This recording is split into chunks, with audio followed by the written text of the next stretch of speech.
Live from downtown Bakersfield, 23 ABC News Midday starts now. Good morning and thanks for joining us for 23 ABC News at 11 a.m. I'm Danielle Kern.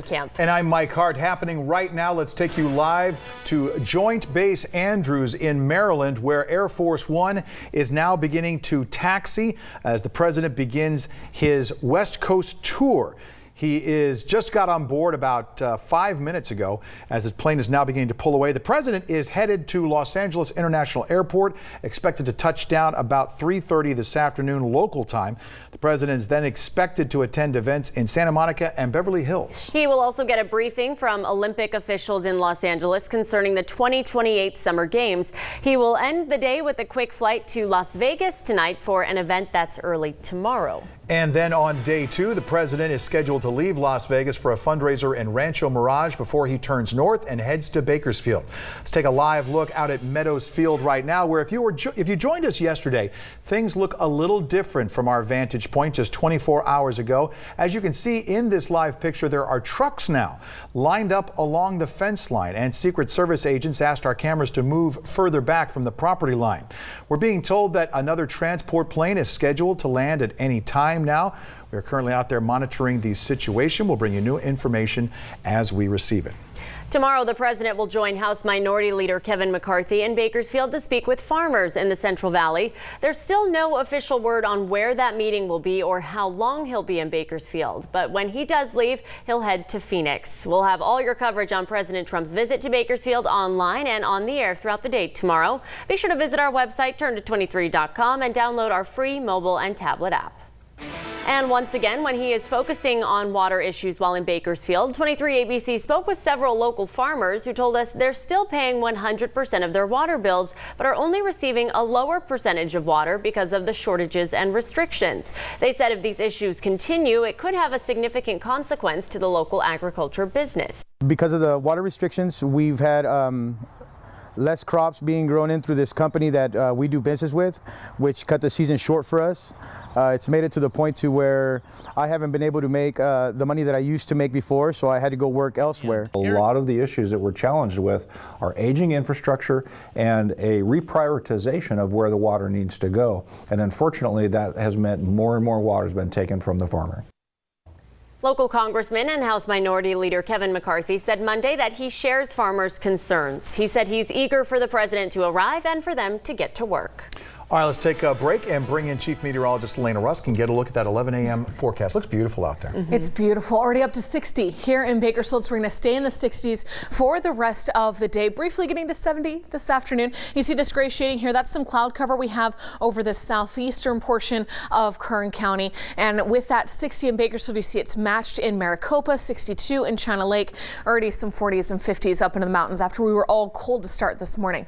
But you also see how light and thin those clouds are. They're just something pretty to look at and a sign that there's some fresh moisture coming on shore. There's no rain just yet as we get to that high of 70 today. We're actually getting warmer before we can talk about our next chance of rain. So I'll show you that in the Futurecast coming up.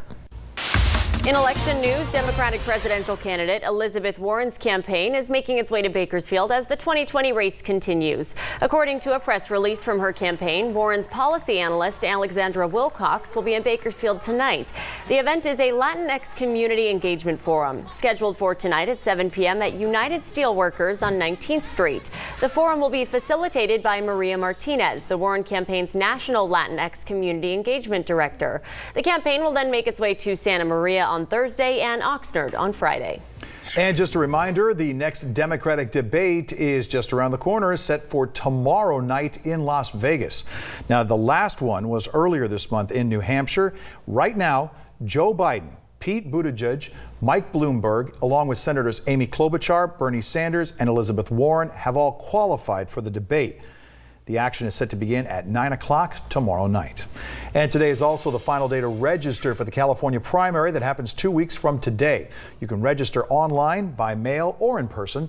Voters will need to register before midnight tonight. Now, to register, you'll need a driver's license or an ID card number, the last 4 digits of your social security number, and your date of birth.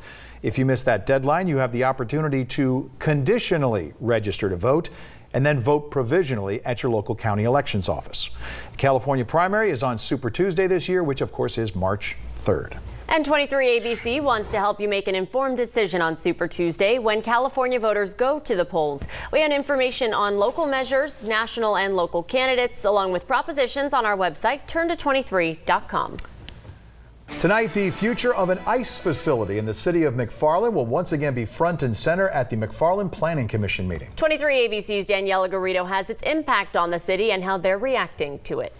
This was the comparison from inside and outside the meeting held less than a month ago when the McFarland Planning Commission first publicly discussed the possibility of repurposing the current prison and creating 2 immigration and customs enforcement facilities in the city. We seek to change the use of our 2 facilities located in the city of McFarland, from providing housing and rehabilitative services to inmates from the California Department of Correction and Rehabilitation to providing secure residential services to individuals completing the federal immigration process. The GEO Group, a private prison company that owns the Mesa Verde Ice Processing Center in Bakersfield, made their stance on the new contract, which would add 1,400 beds for ICE detainees in Kern County.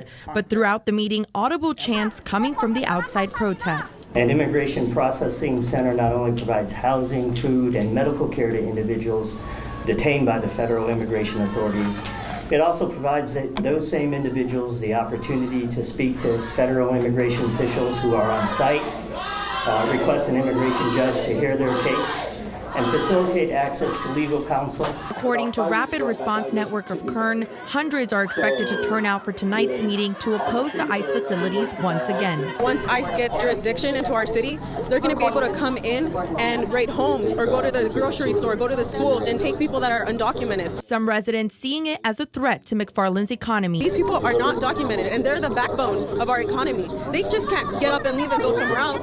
Agriculture is here in the Central Valley. Others seeing it as an opportunity that will add jobs. Meeting all these people that work for GEO, it tells me that these are opportunities for us, for our community, and we need those opportunities. We need more businesses to come to McFarland, not just GEO, and this is an opportunity to do that. From Bakersfield, I'm Daniela Garrido, 23 ABC, connecting you.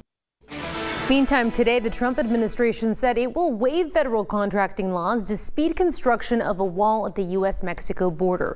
The Department of Homeland Security said waiving procurement regulations will allow 177 miles of wall to be built more quickly in California, Arizona, New Mexico, and Texas. The 10 waived laws include requirements for having open competition, justifying selections, and receiving all bonding from a contractor before any work can begin. And take a look at this on Twitter this morning. According to Chief Rodney Scott from the U.S. Border Patrol, this is the progress that has been made so far. He tweeted this graphic saying so far 121 miles have been completed, 218 miles are under construction, and 414 miles are under pre-construction. Melissa, thank you. City Council gearing up to discuss a number of topics in this week's meeting, including body cams for the BPD. The city is looking to transfer $737,000 in additional sales tax revenue to the BPD's capital improvement budget. Now, that money will reportedly go towards the funding of body-worn cameras. City officials will discuss this request at tomorrow's meeting at City Hall, scheduled to begin at 5:15. And the Bakersfield City Council will also consider approving mid-year budget appropriations for the new city and county homeless shelters during this council meeting. The funding for the appropriations would be coming from the $5.4 million raised in sales tax revenue from Measure N. The City Council will be considering a $822,000 allocation to the city to address homeless services. The bulk of the money, $500,000, would go to Kern County to help with expenses for its new homeless shelter at 2900 M Street. The rest of the money would go to support the city's shelter to be located at 1900 East Brundage Lane. The meeting will be held tomorrow at 5:15 p.m. in the boardroom at 1501 Truxton Avenue.